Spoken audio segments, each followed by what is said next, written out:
அஸ்ஸலாமு அலைக்கும் வரஹ்மத்துல்லாஹி வபரகாத்துஹு. எல்லா புகழும் அல்லாஹ் ஒருவனுக்கே, அல்ஹம்துலில்லா.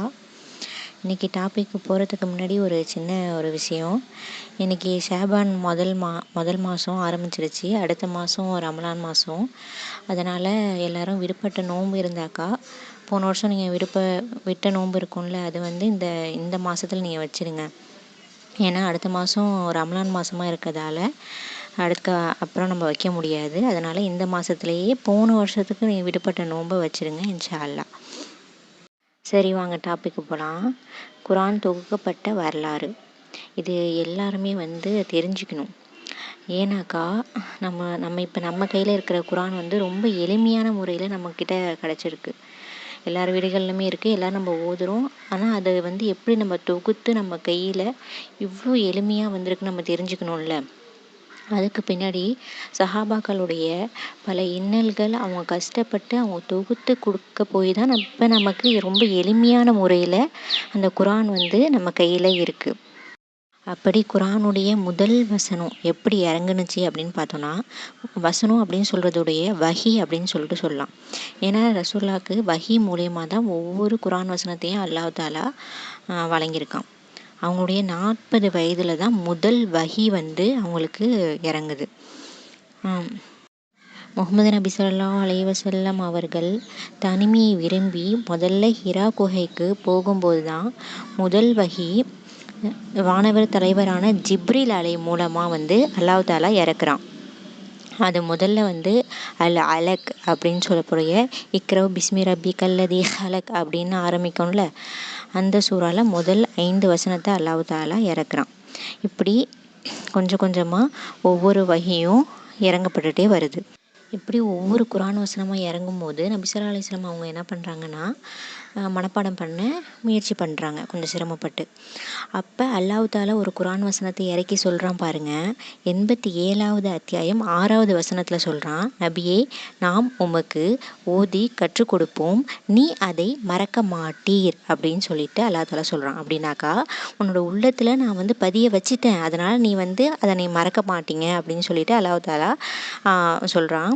இது நபி ஸல்லல்லாஹு அலைஹி வஸல்லம் அவங்களுக்கு வழங்கிய ஒரு தனி சிறப்பு. இதனால தான் ரசூலுல்லாஹ் எந்த ஒரு வசனத்தையும் கூட்டவும் இல்லை, அவங்க குறைச்சியும் சொல்லவும் இல்லை. இப்படி ஒவ்வொரு குர்ஆன் வசனமாக இறங்கும் போதும் நபி ஸல்லல்லாஹு அலைஹி வஸல்லம் அவங்க மக்களுக்கு எடுத்து சொல்லுவாங்க.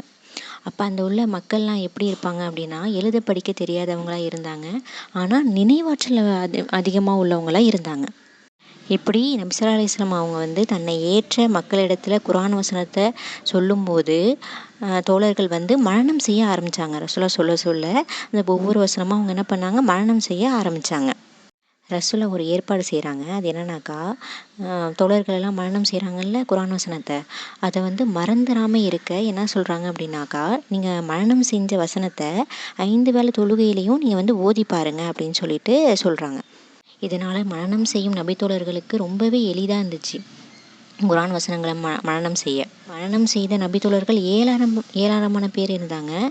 குறிப்பாக அபூபக்கர் ரலியல்லாஹு அன்ஹு, உமர் ரலியல்லாஹு அன்ஹு, உஸ்மான் ரலியல்லாஹு அன்ஹு, அலி ரலியல்லாஹு அன்ஹு, இப்னு மஸ்ஊத் ரலியல்லாஹு அன்ஹு, அபூபக்கர் ரலியல்லாஹு அன்ஹு, இப்படி நம்ம அடுக்கிக்கிட்டே போகலாம். நிறைய நபித்தோழர்கள் வசனங்களை மனனம் செய்ய ஆரம்பித்தாங்க. அப்போது நபி ஸல்லல்லாஹு அலைஹி வஸல்லம் அவர்கள் எழுத படிக்க தெரிந்த தோழர்களை அழைத்து என்ன சொல்கிறாங்க அப்படின்னாக்கா, அந்த குர்ஆன் வசனத்தை மரப்பட்டை, பலகை, பதனிடப்பட்ட தோல், எலும்புகளின் கால்நடைகளில் எழுதி வச்சுக்க சொல்கிறாங்க. இதை பற்றியும் அல்லாஹ் தஆலா குர்ஆன் வசனத்தில் சொல்கிறான் பாருங்கள். 29வது அத்தியாயம் 49வது வசனத்தில் சொல்கிறான், இவ்வாறு கல்வியாளர்களின் உள்ளங்களில் அதை நாம் பாதுகாத்தோம் அப்படின்னு சொல்லிட்டு சொல்கிறான். இப்படி நபி ஸல்லல்லாஹு அலைஹி வஸல்லம் அவர்கள் மரணத்திற்கு முன்னாடியே தோழர்கள் பலர் குர்ஆன் வசனத்தை மரணம் செஞ்சு வச்சுருந்தாங்க. அப்புறம் நபி ஸல்லல்லாஹு அலைஹி வஸல்லம் அவர்கள் மரணத்திற்கு பிறகு அபூபக்கர் ரலியல்லாஹு அன்ஹு அவங்க ஆட்சிக்கு வராங்க. அவர்களுடைய ஆட்சி காலத்தில் ஒரு குழப்பம் வருது. என்னன்னாக்கா, முசைலமா அப்படின்னு சொல்லிட்டு ஒருத்தவன் தன்னை தான் இறை தூதன் அப்படின்னு சொல்லிட்டு மக்கள்கிட்ட சொல்லி உலா வரான். மக்களுக்கு இஸ்லாத்தை ஏற்றிருப்பாங்கள்ல, அந்த மக்களுக்கு பல இன்னல்களை கொடுக்குறான்.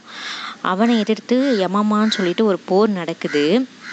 அதில் சுமார் 70 நபித்தோழர்கள் கொல்லப்படுறாங்க. கொல்லப்பட்ட நபித்தோழர்கள் எல்லாருமே குர்ஆனை மனனம் செஞ்சு வச்சுருந்தவங்க. இதன் பிறகு தான் உமர் ரலியல்லாஹு அன்ஹு அவங்க வந்து அபூபக்கர் ரலியல்லாஹு அன்ஹு அவங்க கிட்ட போயிட்டு திருக்குரானை வந்து எழுத்து வடிவமாக நம்ம ஒழுங்குபடுத்தணும் அப்படின்னு சொல்லிட்டு சொல்கிறாங்க. ஆனால் இதை முதல்ல அபூபக்கர் ரலியல்லாஹு அன்ஹு அவங்க வந்து மறுக்கிறாங்க. ஏன்னாக்கா இது நபி ஸல்லல்லாஹு அலைஹி வஸல்லம் அவங்கள செய்யாத பண்ணி நான் செய்ய மாட்டேன் அப்படின்னு சொல்லிட்டு முதல்ல மறுக்கிறாங்க. பிறகு அபூபக்கர் ரலியல்லாஹு அன்ஹு அவங்க யோசிக்கிறாங்க, தனக்கு பின்னாடி வரக்கூடிய மக்களுக்கு முழு குர்ஆன் வசனமும் போய் சேரணும் அப்படின்னு சொல்லிட்டு இதுக்கு ஒத்துக்கிட்டு இந்த இந்த பணிக்கு யாரை நியமிக்கிறா அப்படின்னு சொல்லிட்டு பார்த்தோன்னாக்கா ஸைத் பின் சாபித் ரலியல்லாஹு அன்ஹு அவங்கள இந்த பணிக்கு நியமிக்கிறாங்க. ஸைத் பின் சாபித் ரலியல்லாஹு அன்ஹு அவங்க எப்படிப்பட்டவங்களா இருந்தாங்கனாக்கா, அவங்க எழுத படிக்க தெரிஞ்சவங்களாக இருந்தாங்க. அதிகமான குர்ஆன் வசனங்களை மனனம் செஞ்சும் வச்சுருந்தாங்க. சாபித் ரலியல்லாஹு அன்ஹு அவங்க எப்படி தொகுத்தாங்கனாக்கா, ரசூலா இருக்கும்போதே வசனங்களை வந்து சொல்லிடுவாங்க. இந்த இந்த வசனத்துக்கு அப்புறம் இந்த வசனம் வரும் அப்படின்னு சொல்லிட்டு, அதே மாதிரி இந்த அத்தியாயத்தில் இந்தந்த வசனங்கள்லாம் வரும் அப்படின்னு சொல்லிட்டு சொல்லுவாங்க. அப்போ இந்த அடிப்படையில் தான் சாபித் ரலியல்லாஹு அன்ஹு அவங்க வந்து தொகுத்தாங்க. இந்த பணியில் ஒரு சிக்கல் ஏற்பட்டுச்சு. அது என்னன்னாக்கா, வசனங்கள் எல்லாமே மக்கால சில வசனம் இறங்குச்சு, மதினால சில வசனம் இறங்குச்சு. அதனால் எல்லா தோழர்களுமே எல்லாத்தையுமே மனனம் செஞ்சு வச்சிடல. சில நபித்தோழர்கள் வந்து சிலதை விட்டுருந்தாங்க. அதனால் அபூபக்கர் ரலியல்லாஹு அன்ஹு அவங்க என்ன பண்ணுறாங்கனாக்கா, ஒரு வசனம் தெரிஞ்ச நபித்தோழர்களாக இருந்தாலுமே சரி, அவங்க எல்லாரையுமே ஒன்று கூட்டுறாங்க. வசனங்கள் தெரிஞ்ச அனைத்து நபித்தோழர்களையும் ஒன்று கூட்டுறாங்க. இப்படி எல்லா நபித்தோழர்களிடம் இருந்தும் வசனங்களை திரட்டி ஒரு பிரதியாக ரெடி பண்ணி வைக்கிறாங்க.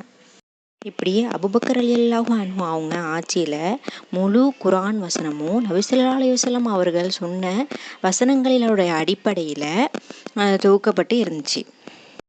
இப்படி தொகுக்கப்பட்ட பிரதி மக்கள் இடத்துல போய் சேரலை. அடுத்து உமர் ரலியல்லாஹு அன்ஹு அவங்களுடைய ஆட்சி காலம் வருது. அப்போ இந்த பிரதி வந்து உமர் ரலியல்லாஹு அன்ஹு அவங்களுடைய மகளும் நபி ஸல்லல்லாஹு அலைஹி வஸல்லம் அவர்களின் மனைவியுமான ஹப்ஸா ரலியல்லாஹு அன்ஹா அவங்க கிட்ட இருக்கு. அவர்களுடைய ஆட்சி காலத்திலையும் மக்களிடத்துல போய் சேரலை. அதன் பிறகு உஸ்மான் ரலியல்லாஹு அன்ஹு அவங்களுடைய ஆட்சி காலம் வருது. அவங்களுடைய ஆட்சி காலத்தில் நிறைய இடத்துல இஸ்லாம் பரவ ஆரம்பிக்கிறது. இதனால் மக்கள் எல்லாம் இஸ்லாத்தை நோக்கி வர ஆரம்பிக்கிறாங்க. அப்போது மனனம் செய்த நபித்தோழர்கள் வந்து குறைய ஆரம்பிச்சிட்டாங்க. இதனால் அரைகுறையாக தெரிஞ்சவங்க மட்டும் இதுதான் குர்ஆன் அப்படின்னு சொல்லிட்டு இஸ்லாத்தை ஏற்றவங்களுக்கு சொல்ல வேண்டிய ஒரு சூழ்நிலை ஏற்பட்டுச்சு. அப்போ தான் உஸ்மான் ரலியல்லாஹு அன்ஹு அவங்க என்ன முடிவு எடுத்தாங்கனாக்கா, இந்த பிரதியை ஒரு நூல் வடிவமாக கொண்டு வரணும். அப்படி தான் எல்லா மக்கள்கிட்ட கொண்டு போய் முழு குர்ஆனும் கொண்டு போய் சேர்க்க முடியும் அப்படின்னு சொல்லிட்டு இந்த முடிவுக்கு வந்தாங்க. அதனால் உஸ்மான் ரலியல்லாஹு அன்ஹு அவங்க என்ன பண்ணுறாங்கனாக்கா, ஹப்ஸா ரலியல்லாஹு அன்ஹா அவங்கக்கிட்ட இருந்த அந்த ஒரே மூலப்பிரதியை வாங்கிட்டு வந்து பல பிரதியாக தொகுக்க ஆரம்பிக்கிறாங்க. இப்படி உஸ்மான் ரலியல்லாஹு அன்ஹு அவங்க தொகுக்க ஆரம்பிக்கும்போது சில சந்தேகம் வந்துச்சு. என்னன்னாக்கா, வசனங்கள் வந்து ஒன்றன் பின் ஒன்றாக அது முறைப்படுத்தி இருந்துச்சு. அத்தியாயத்தில் உள்ள வசனங்களும் ஒன்றன் பின் ஒன்றாக இருந்துச்சு. ஆனால் அத்தியாயம் வந்து ஒன்றன் பின் ஒன்றாக இல்லை. ஏன்னா இது வந்து ஒரு நூல் வடிவில் கொண்டு வரணும் அப்படின்னு சொல்லிட்டு முயற்சி பண்ணி உஸ்மான் ரலியல்லாஹு அன்ஹு அவங்க என்ன பண்ணாங்கன்னா, அப்போது அத்தியாயங்களை ஒன்றன் பின் ஒன்றாக அமைத்தாங்க. எப்படின்னு பார்த்தோன்னாக்கா, இப்போ நம்மளுடைய கையில் குர்ஆன் இருக்குல்ல, அதில் முதல் அத்தியாயம் அல் ஃபாத்திஹா, ரெண்டாவது அல் பக்ரா, ஆல் இம்ரான் அப்படின்னு சொல்லிட்டு அந்த அத்தியாயத்துடைய வரிசையை வந்து உஸ்மான் ரலியல்லாஹு அன்ஹு அவங்க தான் முறைப்படுத்தி வச்சாங்க. இப்படி உஸ்மான் ரலியல்லாஹு அன்ஹு அவங்க வந்து அத்தியாயங்களை அடுக்கி வைக்கிறதால எந்த ஒரு தவறும் கிடையாது. ஏன்னாக்கா இதை பற்றி ஒரு ஹதீஸ் வருது. ஆயிஷா ரலியல்லாஹு அன்ஹா அவங்கக்கிட்ட ஒரு மனிதர் வந்து கேட்குறாரு, உங்ககிட்ட இருக்கிற அந்த மூலப்பிரதியை வந்து என்கிட்ட கொடுங்க, நான் வந்து இந்த அத்தியாயங்களை வந்து வரிசைப்படுத்திட்டு தரேன் அப்படின்னு சொல்கிறாங்க. அதுக்கு ஆயிஷா ரலியல்லாஹு அன்ஹா அவங்க சொல்கிறாங்க, இதை வந்து எந்த ஒரு தவறும் கிடையாது. எந்த அத்தியாயத்தை முன்னாடி வேணாலும் ஓதலாம். இப்போ நம்ம உதாரணத்திற்கு குர்ஆனை திறந்தாக்கா முதல்ல அல் ஃபாத்திஹா தான் ஓதணும்னு கிடையாது. முதல்ல ரசூலா வந்து அல் பக்ராவும் ஆரம்பிச்சிருக்காங்க, அந்நிசா கூட ஓதிருக்காங்க. அதனால் குர்ஆனில் எந்த அத்தியாயத்தை முதல்ல வேணாலும் ஓதலாம், இதில் தவறு எதுவும் கிடையாது அப்படின்னு சொல்லிட்டு சொன்னாங்க. அடுத்து உஸ்மான் ரலியல்லாஹு அன்ஹு அவங்க அப்படி தொகுக்குறாங்கல்ல, அப்போ வந்து உஸ்மான் ரலியல்லாஹு அன்ஹு அவங்க வந்து என்ன பண்ணுறாங்கனாக்கா, நபித்தோழர்கள் எல்லாரையுமே கூப்பிட்டு ஆலோசனை செஞ்சதுக்கு அப்புறம்தான் அத்தியாயங்களை வரிசைப்படுத்த ஆரம்பிக்கிறாங்க. அப்படி முதல் அத்தியாயமாக உஸ்மான் ரலியல்லாஹு அன்ஹு அவங்க எதை வைக்கிறாங்க அப்படின்னாக்கா, அல் ஃபாத்திஹா என்ற அத்தியாயத்தை முதல்ல வைக்கிறாங்க. ஆனால் இது முதல்ல தான் வைக்கணும் அப்படின்னு சொல்லிட்டு ரசூலா வந்து சொல்லலை. எதுக்கு இவங்க வைக்கிறாங்க அப்படின்னாக்கா, இது ஒவ்வொரு தொழுகையிலுமே ஒவ்வொரு ரக்காயத்துலேயும் நம்ம வந்து ஓதுறோம். அதுக்கப்புறம் இது வந்து ரொம்பவே சிறப்பு வாய்ந்த ஒரு அத்தியாயத்தில் ஒன்று அப்படிங்கிறதுக்காக முதல் அத்தியாயமாக அல் ஃபாத்திஹாவை வைக்கிறாங்க. அடுத்து அளவின் அடிப்படையில் வைக்கிறாங்க. எப்படின்னாக்கா, குரானில் மிகப்பெரிய அத்தியாயம் எது அப்படின்னாக்கா அல் பக்ரா. அது பெரிய அத்தியாயமாக இருக்கா, அதனால் அதை முதல்ல வைக்கிறாங்க. இப்படி பெருசுலேருந்து சின்னது வரைக்கும் அந்த அடிப்படையில் ஒவ்வொரு அத்தியாயத்தையும் தொகுக்க ஆரம்பிக்கிறாங்க. இப்படி தான் முழு குரானும் நமக்கு தொகுக்கப்பட்டு கிடைச்சிருக்கு. இதுதான் குரான் தொகுக்கப்பட்ட வரலாறு. இன்ஷா அல்லாஹ் அடுத்த வீடியோவில் முதல் அத்தியாயத்தின் முழு விளக்கத்தையும் சொல்ல இருக்கேன். இன்ஷா அல்லாஹ் இந்த வீடியோவையும் நிறைய பேருக்கு அனுப்புங்க. இன்ஷா அல்லாஹ் அதிகமாக இந்த சேனலுக்கு சப்போர்ட் பண்ணுங்கள். இன்ஷா அல்லாஹ் உங்களுக்கு புரியாததை கமெண்டில் சொல்லுங்கள். அஸ்ஸலாமு அலைக்கும் வரஹ்மத்துல்லாஹி வபரகாத்துஹு.